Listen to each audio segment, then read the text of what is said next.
Miracles do happen. A gorgeously imaginative new musical is now on Broadway. Water for Elephants is a New York Times critic's pick. It's stunning, emotional, spellbinding entertainment. A dazzling love story, propulsive with passion. Don't miss the best new musical on Broadway.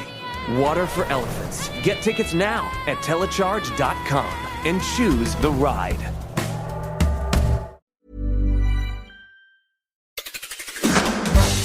Things you don't really need to know, but probably should.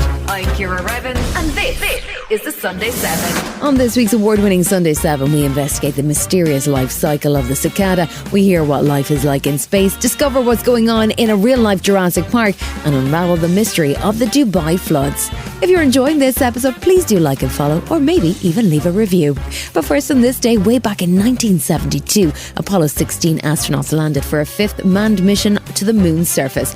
The lunar module Orion, with John W. Young and Charles M. Duke, set down in the central lunar highlands to explore different terrain than any previous astronauts had seen. The crew travelled almost 27 kilometres using their lunar rover and deployed 9 experiments, collected lunar material samples at 11 sites, and took photographs while remaining for 71 hours on the moon's surface.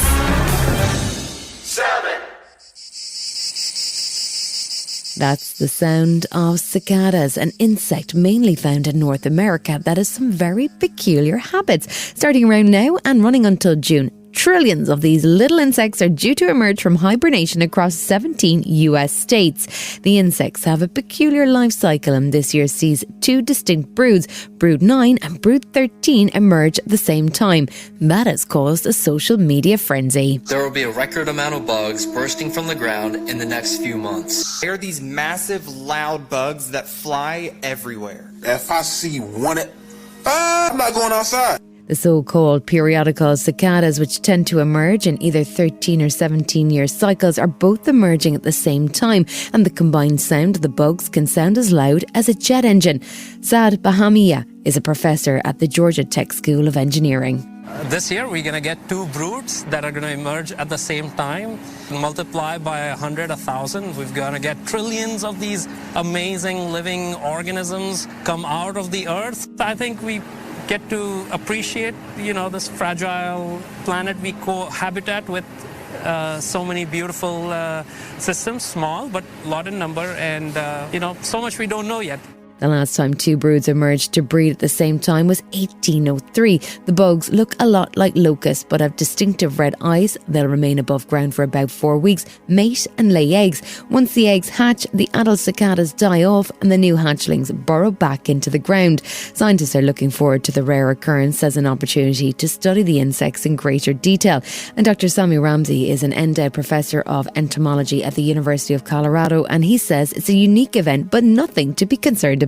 This hasn't happened since before the telegraph was invented, like before light bulbs were a thing. Now we've got smartphones. It's a different world, and I think it's going to be such an exciting experience. I've been seeing a lot online. People have been saying that these cicadas are going to swarm the entirety of the United States, and that's not the case at all. It'll be somewhere between 15 and 17 states that get to see any of the cicadas, and usually they'll just see one of the 2 broods. So brood 13 and brood 19 are coming out of the ground.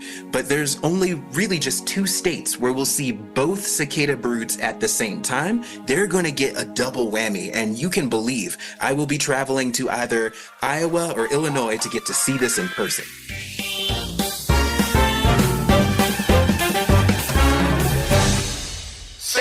The race to be the next big social media platform is never ending, but it's also seen plenty of brief shooting stars like Clubhouse, the audio chat app, which died a death. And now there's another hot new audio startup called AirChat. Will it be the next big thing? Well, whenever we need to know what's happening in tech, there's only one Will we need, and that's the Smart 7's tech guru, Will Guyatt. So Will, AirChat, is this just voice notes, or is there something I'm missing? This is all about the rise of social audio, and while the Smart 7 bosses have leapt out of their chairs, this is essentially an invite-only Twitter where voice notes become your posts. It's currently growing really quickly in Silicon Valley amongst tech people, and reminds me somewhat of Clubhouse, which was a similar audio-only app that made its name in the pandemic. Popular channels on this platform currently include AI, ASMR, coffee, and bizarrely, poetry. Now, early users of the platform include the bosses of Spotify and OpenAI, but without Paul Chuckle, it's not for me. What did happen to Clubhouse, by the way? It's still alive, but none of us are using it. Now, during lockdown, Clubhouse grew its audience by 10 times in a month for several months in a row, got a lot of attention, and then just disappeared like social distancing. Many of its best features were lifted by other platforms. While we're chatting about social media platforms, is there a new version of TikTok? What's happening? It's called TikTok Lite, and currently you need to be in France or Spain to get involved. And while TikTok owners ByteDance are suggesting it has no plans to launch this app elsewhere, we know you don't just launch an app in 2 countries. Bizarrely, ByteDance, the owners of TikTok, appear to have gone head-to-head with the European Union over this, as the EU has started tightening up its regulation on tech companies and has started investigating the practices of many of the biggest businesses, including ByteDance. They forgot to submit, or didn't submit, depending on your view, a crucial risk assessment, which led to this order from the EU to start giving them answers about the new app in just 24 hours or start facing big fines. And are they paying people to watch content? TikTok Lite offers over 18s the chance to gain rewards for watching TikTok videos or performing what they call certain tasks during a day. Now, currently, you'll make the equivalent of about 85 pence in a day in PayPal or Amazon vouchers, or in TikTok's own currency, with which you can tip content creators on the platform. And while you won't get rich on less than £1 in a day, EU ministers are clearly concerned that an app many believe already has addictive qualities because of its algorithm is coupling that with the ability to make money, and that's why the alarm bells seem to be clanging. We've seen so many AI stories recently, Will, but Netflix have been busy in that area, haven't they? Tell us about the latest contestant on The Circle. We're on to Series 6 of The Circle, and the big twist this time is that the new contestant, Max, is actually an artificial intelligence bot. Alongside a basketball player, a motivational speaker, a psychic medium, and a cast of other randoms, Max says he's an intern veterinary, but in reality he's an AI that producers have promised they aren't prompting or interfering. They're just letting it make its way through the series. Within a few episodes, Max had already begun building friendships, and when others were asked which player was AI, Max was not picked out by the other contestants. This is an absolute gimmick, but I bet producers around the world are looking to see how this experiment goes, because you're not going to have problems with an AI bot after a series ends. And finally, a tech review went incredibly viral this week. What was the product and what was the verdict? Human AI was an eagerly awaited AI pin that had been teased in sexy product shots and controlled demos. And with 2 former Apple execs behind this $700 device, people even thought it was set to replace your smartphone. This you wear on your chest and you talk to it. It's got a laser projector that beams a virtual screen onto your hand that you control with gestures. Sounds pretty cool, right?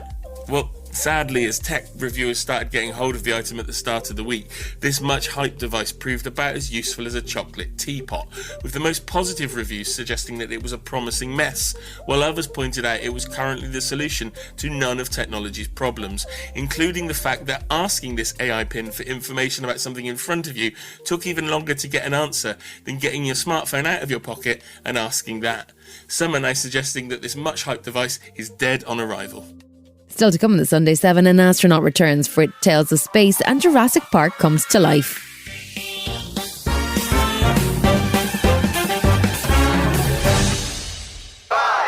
Loral O'Hara is a NASA astronaut and she's just returned to Earth after 6 months in space. She was part of NASA's 4th all-women spacewalk, spending 6 hours in her spacesuit alongside Jasmine Mugbeli as they replaced parts and did essential maintenance work on the International Space Station.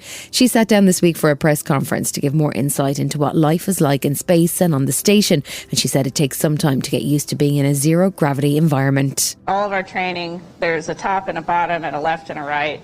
And then you get to space station and suddenly that all goes away and you can be working in any orientation. You can see your crewmates working in any orientation. And for the first week or 2 on space station, or first couple weeks, that's really disorienting. So you kind of have to take a minute and remember what module you're in and, you know, which direction your head is pointing. And then eventually that just goes away almost without you realizing it. She's a former submersible engineer, so being in a spacesuit was something she was comfortable with, but she was disappointed that she missed the chance to see the solar eclipse. She took questions from NASA fans, including things like, what food did you miss most while you were in space? The answer was tortilla chips and guacamole. She also was asked how she coped with stress and anxiety while in space for that length of time. Working in an environment like that and in any remote operational environment. You can't just go home at the end of the day. You know, you're living, also where you work, and so everything is always there.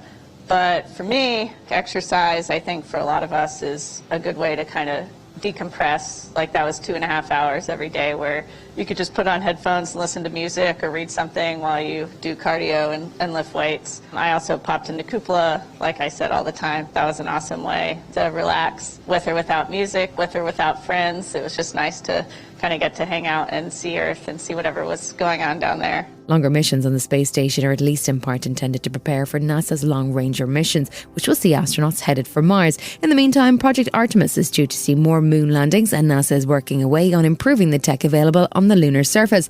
Last week, there was an announcement that they're working with Japan to develop a pressurised lunar rover for astronauts to live in, and there's other tech on the way too. There are also robots being developed and built to assist astronauts under what is known as the LASSIE project, and cognitive scientist Cristina says robots such as Spirit could be a crucial tool, but they need to be prepared for unusual lunar terrain. Moving forward to missions that are going to occur on our moon, we're going to have humans and robots really for the first time on planetary missions working side by side. And so what the LASSIE project is doing is really looking forward to that time and considering how should humans and robots collaborate for exploration of planets, particularly where should they go to collect data. With every step that the dog robot takes, it's able to sense mechanical resistance with its leg, kind of similar to the way that when we walk on uneven surfaces as humans. And what's very cool is that scientists are interested in that data because it tells us things about how planetary surface formed and how it moves and how it might move in the future.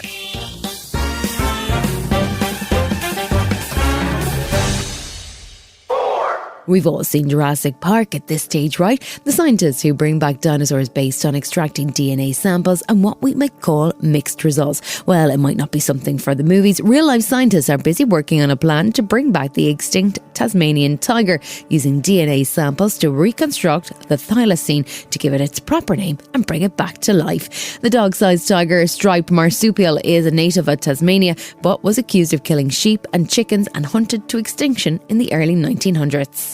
Andrew Pask is a development biologist at the University of Melbourne, and he's raised $15 million in a partnership with a company called Colossal Biosciences to try and de-extinct the Tasmanian tiger. We can't magically bring the Tasmanian tiger back. We have to start with a living cell and then engineer our thylacine back into existence. So the way you do that is you find the closest living relative to your animal that has gone extinct, and for us that is a small marsupial species called the fat-tailed dunnart. We examine all of its DNA, we compare that to the DNA of your extinct species, the Tasmanian tiger, and we look at everywhere that those two genomes, or those two piles of DNA, if you like, are different. And once you've identified those differences, it's just a matter of then going in and making all of those edits to turn your fat-tailed dunnart genome or cell into a thylacine cell. Still to come on the Sunday 7, we investigate what caused the Dubai floods and the new threats to coral reefs. Right after this.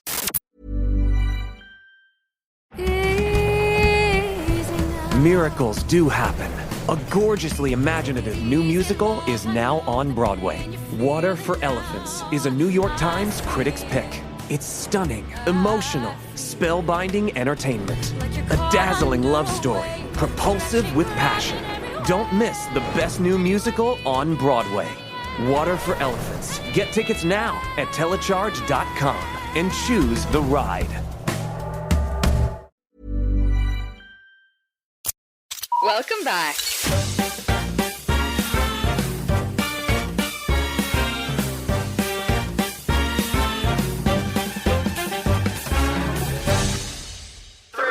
The US National Oceanic and Atmospheric Administration has warned that there's a major coral bleaching event going on.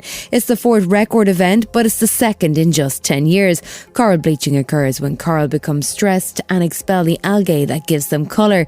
Derek Manzello is a coral reef ecologist and works as a reef watch coordinator for NOAA, and he says it's a sign of stress and the fact that it's occurring globally is significant. Corals can actually bleach in response to many different stressors. However, the large-scale mass coral bleaching that we're seeing now occur simultaneously globally is unequivocally due to ocean warming and rising sea surface temperatures. Now, as the planet continues to warm, coral reefs have been called the canaries in the coal mine. And unfortunately, these canaries started dying 40 years ago, and this problem continues to increase in severity, frequency, and magnitude as each year goes by. Coral reefs serve an important role in the ocean's ecosystems as they act as a natural breakwater during events like hurricanes, along with being a major tourist attraction.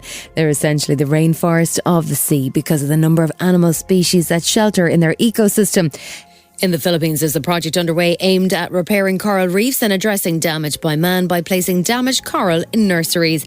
Carmela Sevilla is a diving instructor and conservationist, and she's coordinating a project to collect coral skeletons and use as a base to graft coral onto, but coral grows so slowly it could take years. Everything that creates an influence has always started small. So I think that small efforts are what will make a difference because it builds up over time, it builds up slowly, and it's something that can last, and it helps create impact on people.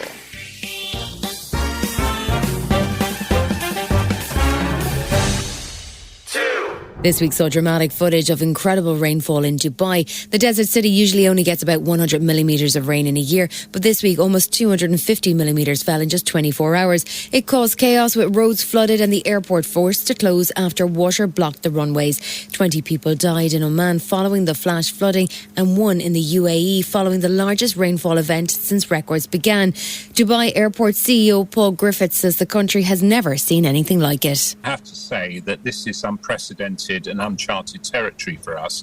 We've had 254 millimetres of rain in the last 3 days, and the normal average for this time of year is about 8 millimetres. So you can see how dramatic the situation has been. Not since records began have we seen rainfall of this magnitude. So it's a very challenging situation. However, the teams across the airport have worked very closely with the airlines to get as many passengers away as we possibly can. Rumours spread online that the flooding and extreme rainfall was caused by what's known as cloud seeding, but Professor Maarten Ambaum at the University of Reading says it's just a highly unusual natural event. It is indeed true that in the Emirates there's an operational cloud seeding program, and it's clear that for an arid region like that they really want to target the few clouds that they have and to make those clouds rain, because quite a lot of the time those clouds do not produce rain. In this particular case, in fact, no cloud seeding occurred. In this particular case, it was a well-predicted storm. People knew there would be severe rain. The authorities in the Emirates knew there would be strong rain, and they did not do any seeding operation during this particular event.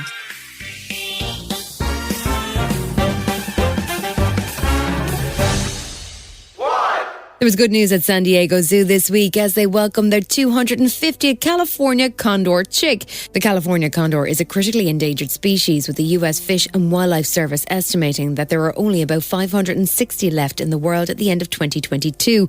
At one stage, there were only 22 condors left in the world, so the zoo's breeding program has been crucially important in restoring the population.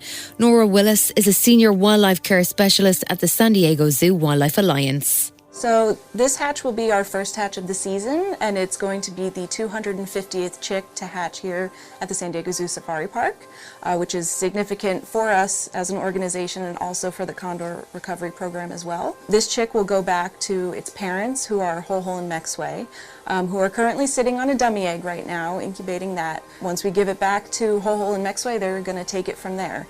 Ho-Ho actually was the first bird to arrive here at the Safari Park back in 1982. So we have a logbook here from 1982. We have all of our records here, and you can see right there, California condor Ho-Ho arrives at the Safari Park. So he's been incredibly significant to the Safari Park and to the Condor Recovery Program as a whole. He's made incredible contributions. He's sired so many chicks who are now flying free in the wild, and he's going to continue to do so probably for a while. This has been the Sunday 7. Wherever you're listening, do us a favour and hit the follow button. We'll be back tomorrow at 7 a.m. with the regular Smart 7. Have a great rest of your weekend. Written, produced and published by Daft Doris.